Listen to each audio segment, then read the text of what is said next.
بسم اللہ الرحمن الرحیم۔ ہمارے پاس 12 پارے کا آج الحمدللہ اختتام ہوا، اور اس کے اندر جو ہے وہ آلموسٹ ہاف پارا جو ہے سورہ ہود پر مشتمل ہے، اور پھر اس میں 6 نیشنز کا ذکر ہے۔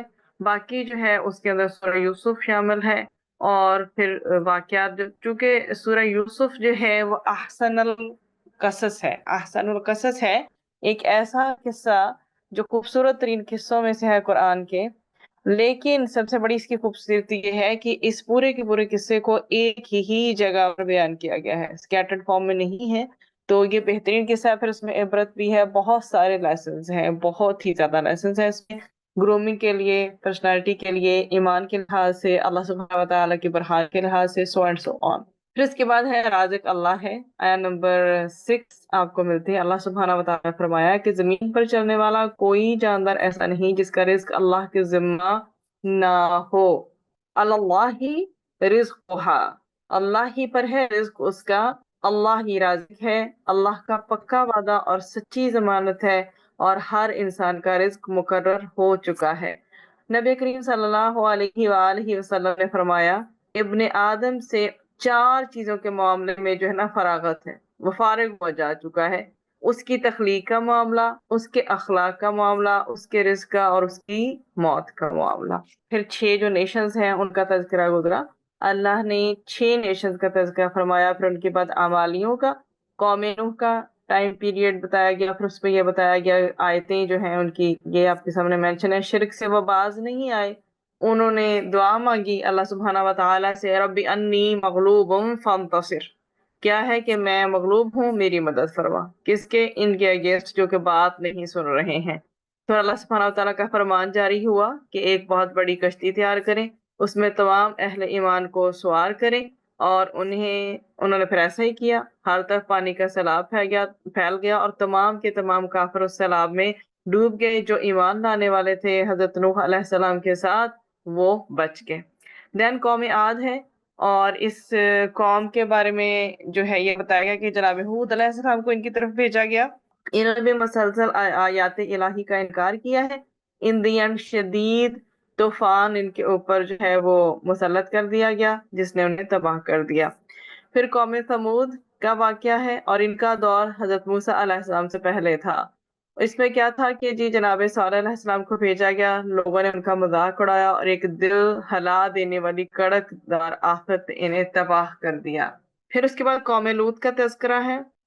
جناب لوط علیہ السلام نے اپنی قوم سے کہا کہ تم کتنے بے حیا ہو گئے ہو، عورتوں کو چھوڑ کر مردوں سے اپنی خواہش پوری کرتے ہو، اس بد کرداری سے باز آ جاؤ۔ لیکن وہ بالکل متاثر نہ ہوئے، اللہ نے ان پر پتھروں کی بارش کر دی، ان کی بستیاں الٹ دیں، اپ سائڈ ڈاؤن۔ وہاں پر جو جس طرح سے عذاب آیا تھا، اللہ سبحانہ و تعالیٰ ہر ایک کو بچائے، بہت برا عذاب آیا تھا۔ اس کی ڈیٹیلز بہت زیادہ ڈرا دینے والی ہیں قرآن میں، اگر کبھی تفصیلاً موقع ملے ضرور پڑھیے گا، آیات آپ کے سامنے۔ قوم مدین ہے، حضرت شعیب علیہ السلام کو ان کی طرف بھیجا گیا، انہیں کہا گیا کہ انہوں نے اپنی نیشن سے کہا کہ اللہ کے بندو ناپ تول میں کمی نہ کرو۔ ناپ تول میں وہ کمی کرتے تھے، لیکن جب اپنی باری آتی تھی تو کہتے تھے پورا تول دو، لوگوں کا دینا ہے تو کم کر کے دیتے تھے۔ اللہ تعالیٰ نے ان کو بھی تباہ کر دیا۔ دین قوم فرعون، so many times, number of time اس واقعے کا تذکرہ قرآن میں آپ کو ملے گا۔ بات وہی ہے، عبرت، وہ برائیاں جو ان میں تھیں ان سے بچنا ہے۔ تو قومی بنی اسرائیل جو ہے وہ ان کو آزاد کرنے کے حوالے سے جو یہاں پر بات ہے کہ جناب موسیٰ علیہ السلام نے فرعون سے دعوت توحید کے علاوہ یہ بھی مطالبہ کیا تھا کہ ان کی قوم جو بنی اسرائیل ہے ان کو فریڈم دے دے۔ بعد میں جب اللہ نے فرعون اور اس کی فوج کو غرق کر دیا تو جناب موسیٰ علیہ السلام قوم کو مصر سے نکال کر کوہ سینا کے نزدیک لے آئے۔ اس کے بعد ہمارا آغاز ہو جاتا ہے حضرت یوسف علیہ السلام کی سٹوری سے ریلیونٹ، اور اس میں بچپن میں انہوں نے ایک خواب دیکھا تھا کہ 11 ستارے، سورج اور چاند ان کو سجدہ کر رہے ہیں، اور اپنے خواب کا تذکرہ اپنے والد حضرت یعقوب علیہ السلام سے کیا۔ باپ کی نصیحت، کہ باپ نے بیٹے کو نصیحت کی کہ اپنا خواب بھائیوں کو مت بتانا، کیونکہ وہ حسد کا شکار ہو جائیں گے، اور جب کوئی حسد کا شکار ہوتا ہے تو وہ کیا کرتا ہے، وہ صاحب نعمت سے حسد کرتا ہے۔ تو نعمت کو چھپانا چاہیے جس قدر ممکن ہو، اور جب تک آپ کے اختیار میں ہو اپنی نعمت کو چھپائیں. اور نعمت کا اظہار انسان صرف زبان سے، ہم اپنی طور پہ اگر دیکھیں تو صرف زبان سے ہی نہ کرتا پھرے، بلکہ ہمارا شکر والا رویہ ہماری نعمت کو ایکسپریس کرتا ہو، ہمارا صدقہ دینے کا انداز ہماری نعمت کو ایکسپریس کرتا ہو. ہمارے پاس اگر علم ہے تو اتنے احسن طریقے سے پھیلائیں کہ وہ علم کا پھر حق ادا ہو جائے. ٹھیک ہے، تو یہ وہ ساری چیزیں ہیں کہ جو کہ حسد سے بچنے کے لیے ضروری ہے، کیونکہ حسد نیکیوں کو کھا جاتا ہے. تو حسد جو ہے ایک تو کرنا بھی الاؤڈ نہیں ہے کیونکہ یہ نیکیوں کو کھا جاتا ہے، اور پھر اس سے جڑی ہوئی اور بھی بہت ساری برائیاں ہیں. پھر یہ کہ اس سے بچنے کا طریقہ کہ جو صاحب نعمتوں سے حسد کیا جائے گا، he should not express his blessings in front of the other people. اسے خیال رکھنا چاہیے، نعمت کو جس قدر ہو سکے ہمیں چھپانا چاہیے. these all lessons for us. کیونکہ حضرت یعقوب علیہ السلام نے بھی اپنے بیٹے کو کیا نصیحت کی تھی؟ they might be jealous with you so hide it. تو انہوں نے پھر چھپایا اسے. اور پھر میں نے آپ کے سامنے اپنے حوالے سے جو ہمیں لرننگ کرنی ہے چیزیں ذکر کر دی. سو طیلب بھائی تھے، انہوں نے کیا سازش کی کہ والد جو ہے وہ یوسف علیہ السلام سے پیار زیادہ کرتے ہیں، کیوں نہ انہیں قتل کر دیا جائے اور انہیں کہیں دور پھینک دیا جائے. جیلسی کی حد دیکھ لیں آپ کہ اپنے ہی بھائی کا نہیں سوچتا پھر انسان. دین سازش پر عمل کہ انہوں نے پھر یوسف علیہ السلام کو اندھے کنویں میں پھینک دیا. واپس جا کر باپ سے کیا لیم ایکسکیوز دیے کہ ہم دوڑ کا مقابلہ کر رہے تھے، اتنے میں ایک بھیڑیا آیا اور اسے کھا گیا. اور اس کے پھر ہوا کیا، ان کا فیوچر کس چیز میں ہڈن تھا کہ ایک قافلہ وہاں کنویں کے پاس سے گزرا ہے، انہوں نے اسے کنویں سے نکالا اور مصر لے گئے اور وہاں ایک بڑے گھرانے میں اسے فروخت کر دیا. تو پھر وہاں پر عورت کی بری نظر پڑی ان پر. دیکھیں کسی بھی عورت جو ہے کسی بھی ایج میں ہو نا، ایمان انسان کا ڈگمگا جاتا ہے. تو یہ گارنٹی کوئی کسی کی نہیں دے سکتا، نہ خود خواتین اپنی دے سکتی ہیں کہ ہمارا ایمان جو ہے وہ ڈگمگائے گا نہیں. So always be careful about ایمان، کہ اللہ سبحانہ تعالیٰ ہمیشہ نظروں کو پاک صاف رکھے، ہمارا ایمان ہمارا دین جو ہے پختہ رکھنے کے اللہ تعالیٰ توفیق دے، یہ نہ ہو کہ ہم بہک جائیں. تو جب جناب یوسف جو جوان ہوئے تو وہ بہت زیادہ خوبصورت حسین و جمیل تھے. کہا جاتا ہے کہ کائنات کا آدھا حسن تو انہی کے پاس تھا. تو گھر کی مالکن ان پر بری نظر رکھنے لگی اور ایک دن ان کو برائی کی دعوت دی، جس کو جناب یوسف علیہ السلام نے ٹھکرا دیا، اور تفاسیر میں اس کی ڈیٹیل ملتی ہے. پھر اس موقع پر حضرت یوسف علیہ السلام نے جب سارے دروازے بند تھے اور اس برائی کے اس منظر میں اللہ سبحانہ و تعالیٰ کے برہان نے حضرت یوسف علیہ السلام کو بچایا. تو انہوں نے دعا کی، تو اے میرے رب مجھے قید منظور ہے، بجائے اس کے کہ میں ان کے دام میں پھنس جاؤں. لائک کہ میرے ارد گرد رنگا رنگ خواتین ہیں، ٹھیک ہے، مجھے اس کی بجائے کہ میں ان کے بیچ میں آ کر اپنی خواہشات نفس میں مبتلا ہو جاؤں، شہوات میں مبتلا ہو جاؤں، مجھے قید منظور ہے. اللہ کے نیک بندے ہمیشہ پرائیورٹی پہ وہ چیز رکھتے ہیں جو اللہ کو اچھی لگتی ہے، جس کی طرف پاکیزگی ہو. پھر ان کو جیل بھیج دیا گیا، حالانکہ ان کی پاک دامنی ظاہر تھی. تو انہوں نے خود جو دعا کی تھی. قیدیوں کے خواب پھر آگے جیل میں جناب یوسف کی جو علیہ السلام کی ملاقات قیدیوں سے ہوئی. ان میں سے 2 قیدی ان کے پاس آئے اور اپنے اپنے ڈریمز بتائے. ایک نے دیکھا کہ وہ شراب کشید کر رہا ہے، دوسرے کے سر پر روٹیاں ہیں اور پرندے ان کو کھا رہے ہیں. اب خوابوں کے حوالے سے یہ ہے کہ خواب ہوتے ہیں 3 طرح کے. ایک تو وہ خواب و خیالات ہوتے ہیں جو کہ ہمارے وہم اور خیالات پر مبنی ہوتے ہیں، وہ خواب ہوتے ہیں. اور سم ٹائم وہ ہم اپنے منصوبوں کی تکمیل کے لیے جو ہے اپنے ذہن میں چیزیں سوچتے ہیں تو اتنا اوور ویلم کرتی ہیں کہ خوابوں کی صورت میں ہمیں دکھائی دینے لگتی ہیں. تو وہ اپنے پھر بھی اینی ویز اپنے منصوبوں کے، ہم نے شروع سے یہ جو ہے نا پڑھتے آ رہے ہیں، اپنے پلانز اور اپنے منصوبوں کو لے کر ہمیشہ ہمیشہ سیکرٹ چیز اسے رکھیں اور رازداری سے کام لیں. ایون دو کہ نبی کریم صلی اللہ علیہ وآلہ وسلم کے رازدار بھی تھے، انہیں رازداران رسول کہا جاتا ہے. تو یہ سیرت سے بھی ہمیں بات پتہ چلتی ہے کہ اپنے رازوں کو راز رکھیں. کسی دوسرے کو بتانے کے بعد یہ کہنا کہ میرا راز راز رکھو، یہ اس سے بڑی اور عجیب بات کیا ہوگی کہ آپ نے اپنا دل کا حال کسی کے آگے بیان کر دیا، پھر اگلے سے ریکویسٹ کر رہے ہیں کہ keep it as a secret. تو بہتر ہے کہ آپ خود ہی پریکٹیکل چلیں. اب اچھا اور برا خواب ہوتا ہے جو ہمارے خیالات، وہم اور اوہام وغیرہ جو ہوتے ہیں. اس کے علاوہ برا خواب وہ ہوتا ہے یہ شیطان کی طرف سے ہوتا ہے. یہ بندے کو غمگین کرتا ہے، اس کا کسی سے ذکر نہیں کرنا چاہیے، اس کے شر سے پناہ مانگنی چاہیے۔ ہم کیا کرتے ہیں، جیسے ہی ہمیں خواب آتا ہے ہمارا دل بوجھل ہو جاتا ہے، ہم فوراً کسی کے آگے بیان کر دیتے ہیں۔ Don't do it. وین خواب دیکھ لیا ہے آپ نے سپوز، اور خواب آپ کو آ گیا، اور اس کے بعد کیا کریں؟ اگر تو خواب اچھا تھا، اس کی کنڈیشن بھی بتاتی ہوں، ابھی میں برے خواب کی بات کر رہی ہوں، اس کے بارے میں ڈریں۔ ایجوکیشن از دس، ہماری تعلیمات جو ہے ہمیں بتاتی ہیں کہ جب ایک برا خواب آ جائے تو غمگین نہ ہو، کیونکہ شیطان کا تو کام ہی غمگین کرنا ہے۔ دوسرا، don't express in front of any one, کسی کے سامنے اس کا ذکر نہ کریں۔ کیوں نہ کریں وہ بھی میں آپ کو بتاتی ہوں۔ جب تک آپ نے خواب کسی کے سامنے بیان نہیں کیا وہ وقوع پذیر نہیں ہوگا، you are on the safer side. جب آپ نے وہ جیسا بھی خواب آیا تھا، عجیب سے خلط ملط خیالات تھے، یا وہ ایسا تھا خواب جو بہت ٹیریبل تھا، آپ کو بہت سکیری لگ رہا تھا، پریشان کر رہا تھا، اب آپ نے کسی کے آگے بیان کر دیا ہے، اب اس کے واقعہ ہونے کے چانسز بڑھ گئے ہیں آپ کی زبان سے بیان کرنے کے بعد۔ تو بچیں، اپنی حفاظت خود کریں۔ ایسا خواب جو دل کو بوجھل کرے، جو غمگین کرے، پریشان کرے، ہوگا ہی شیطان کی طرف سے، ٹھیک ہے؟ اس کو کسی کے سامنے ذکر نہیں کرنا، اور اس کے شر سے پناہ بھی مانگنی ہے۔ دا بیسٹ تھنگ از دس کہ جب اٹھیں ایسا خواب دیکھنے کے فوراً بعد اٹھ کے صدقہ نکالیں۔ اللہ تعالیٰ ہر اس پریشانی بلا دکھ سے بچائے جو خدا نخواستہ زندگی میں آنے والی ہے۔ دین اچھا خواب، be careful about this also. دیکھیں، اچھا خواب آیا تھا حضرت یوسف علیہ السلام کو، تو حضرت یعقوب علیہ السلام نے ایڈوائز کیا کہ ڈونٹ شیئر اٹ، کسی کو بتاؤ مت۔ اب ہم جو ہیں، اگر suppose we keep our self, کہ ہم کیا کریں، اچھے خواب اللہ سبحانہ و تعالیٰ کی طرف سے خوشخبری ہوا کرتے ہیں، ان پر ہمیں شکر ادا کرنا چاہیے کہ ہماری بند آنکھوں نے اتنی خوبصورت چیز دیکھی ہے، خوش ہونا چاہیے پھر اس پہ۔ مخلص جو لوگ ہیں، ہم سے سنسیئر جو لوگ ہیں، خیر خواہ ہیں، سنسیئر ہیں، and we know they are sincere, یقین ہو کہ وہ سنسیئر ہوں، ہاں ان کے آگے آپ پھر ان کے سامنے بیان کر دیں۔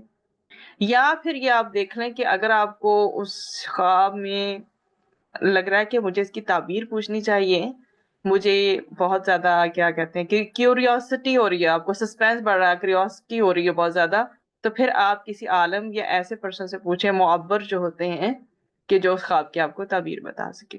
پھر جناب یوسف علیہ السلام نے ان دونوں قیدیوں کے خوابوں کی تعبیر بتاتے ہوئے کہا کہ پہلا والا بادشاہ کا ساقی بنے گا، اور دوسرے کو پھانسی ہو جائے گی، اور پرندے اس کا سر نوچ نوچ کر کھائیں گے۔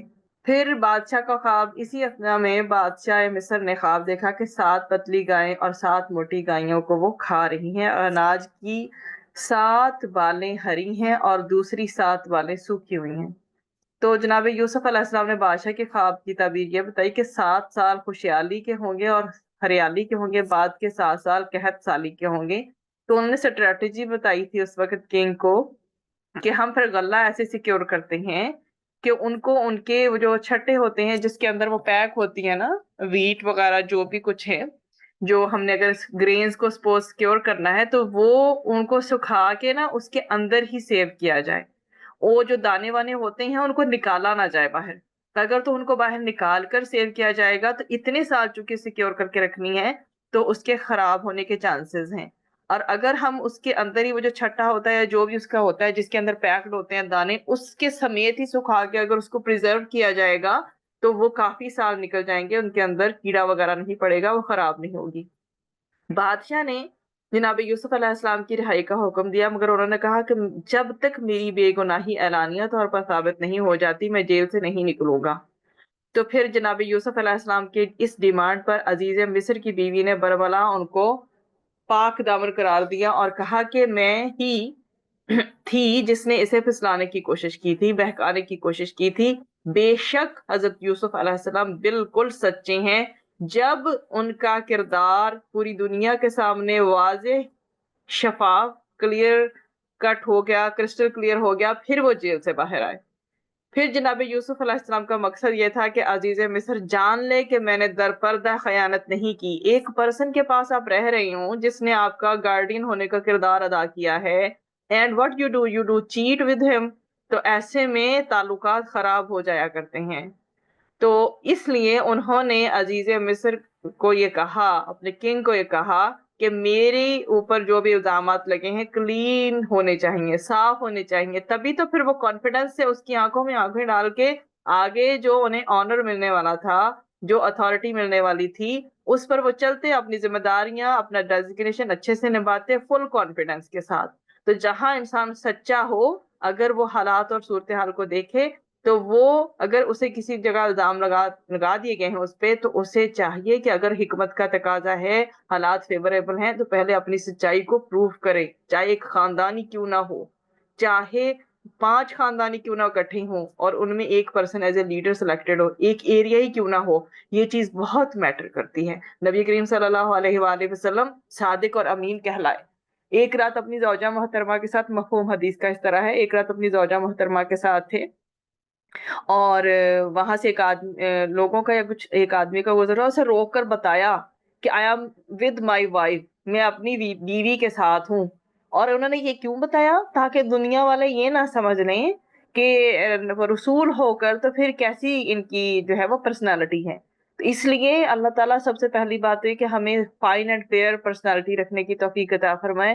خدا نہ خواستہ کبھی کسی ٹریپ میں پھنس جائیں تو اللہ سے گڑ گڑا کے دعا مانگے، اللہ تعالیٰ میری ذات کو صاف شفاف بنا کے دنیا کے سامنے دکھا۔ پھر 30 سال کی عمر میں ملک کے فرما روا بنے، اور 80 سال تک بلا شرکت جو ہے غیر ملک پر یعنی کہ مصر پر حکومت کرتے رہے۔ انہوں نے 110 سال کی عمر میں وفات پائی۔ حضرت یوسف علیہ السلام کا ہم مصر بادشاہ جو ہے، اس کا نام یہاں پر مصری بادشاہ کا نام دیا گیا ہے یہاں پر۔ پھر یہ ہمارے سامنے جو ہے یہ آیت گزری کہ اللہ کے نام کے ساتھ اس کا چلنا اور ٹھہرنا ہے۔ بے شک میرا رب بہت بخشنے والا، نہایت مہربان ہے۔ قرآن میں اگر آپ نے نوٹ کیا ہو تو یہ جو لفظ ہے نا، مجریہا، اس طرح سے اس کا جو ہے وہ سمجھ لیں کہ ہماری جیسے بڑی یہ ہوتی ہے نا، اس طرح کے اسلوب میں ہم اس کو پڑھتے ہیں، ٹھیک ہے؟ تو بسمی ساتھ نام اللہ ہی اللہ کا یا اللہ کے، مجریہا اس کا چلنا، و مرساہا اور اس کا ٹھہرنا، انا بے شک ربی میرا رب، لغفور البتہ یقیناً بہت بخشنے والا، رحیم بہت مہربان ہے۔ تو اللہ کے نام کے ساتھ اس کا چلنا اور ٹھہرنا ہے، بے شک میرا رب بہت بخشنے والا، نہایت مہربان ہے۔ اس آیت سے ہم نے کیا سیکھنا ہے کہ ہر کام کا آغاز اللہ کے نام سے کرنا چاہیے، کیونکہ وہی حفاظت کرنے والا ہے، اور کشتی کا چلنا اور رکنا اللہ کی مرضی سے۔ اسی طرح ہماری زندگی کے فیصلے بھی اللہ کے حکم کے مطابق ہونے چاہیے۔ پھر اللہ کی مغفرت اور رحمت، چاہے انسان کتنی ہی غلطیاں کرے، لاکھ ہوں، کروڑ ہوں، ہزار ہوں، 10 ملین ہوں، 10 ارب خرب ہوں، اللہ ہمیشہ معاف کرنے والا ہے۔ اللہ کے پاس آ جائیں، معافی مانگیں اور اس کے ہو جائیں، وہ خالی ہاتھ لوٹاتے ہوئے شرماتا ہے، اور اللہ تعالیٰ پھر مہربان ہے۔ مشکل وقت میں دعا کے لیے حضرت نوح علیہ السلام طوفان کے دوران بھی اللہ کی رحمت اور مغفرت کو یاد کر رہے تھے، جو ہمیں سکھاتا ہے کہ آزمائش میں بھی اللہ سے امید رکھنی ہے۔ اور یہ آیت ہمیں کیا سکھاتی ہے کہ ہر کام کی ابتدا اللہ کے ذکر سے ہونی چاہیے۔ اللہ کی رحمت پر ہمیں مکمل بھروسہ رکھنا ہے اس کام کو شروع کرنے کے بعد۔ پھر رزق کی بات ہوئی کہ نبی کریم صلی اللہ علیہ وآلہ وسلم نے فرمایا کہ اے ابن آدم، اگر ابن آدم اپنے رزق سے اس طرح بھاگے جس طرح سے موت سے بھاگتا ہے، تو رزق اسے پا ہی لے گا، اسی طرح پا لے گا جس طرح سے موت پا لیتی ہے۔ کیونکہ انسان جتنا مرضی بھاگے، جب ایک وقت مقرر ہے تو آگے رہتی ہے۔ اس لیے رزق کا وعدہ اللہ نے کیا ہے، جس چیز کا وعدہ اللہ نے نہیں کیا وہ مغفرت ہے، بخشش ہے، اور اللہ تعالیٰ ہماری جو ہے ہمیں توفیق عطا کرے کہ ہم اپنے آپ کو بخشوا لیں۔ پھر جب رات کی تاریکی چھانے لگے تو ہمیں کیا مینرز بتائے گئے ہیں کہ اپنے بچوں کو گھروں سے باہر نہ جانے دو، کیونکہ اس وقت شیاطین پھیل جاتے ہیں۔ جب رات کا کچھ حصہ گزر جائے تو ان کو چھوڑ دو، اور بسم اللہ پڑھ کر اپنا دروازہ بند کرو، اسی کو پڑھ کر اپنا چراغ بند کرو، بسم اللہ پڑھ کر ہی اپنا برتن بند کرو، اور اپنے برتن ڈھانک دو، خواہ ڈھکن کے علاوہ کوئی اور چیز ہی رکھ دو۔ یہ مینرز ہیں۔ پھر استغفار کے فائدے ہیں کہ تم پر اللہ تعالیٰ برستی ہوئی بارش اتارے گا، مالوں اور بیٹوں کے ساتھ تمہاری مدد کرے گا، تمہیں باغات عطا فرمائے گا، تمہارے لیے نہریں جاری کر دے گا۔ یہ سارے استغفار کے فائدے ہیں۔ یہ تو کچھ فائدے ہیں، استغفار کے بے پناہ فائدے ہیں۔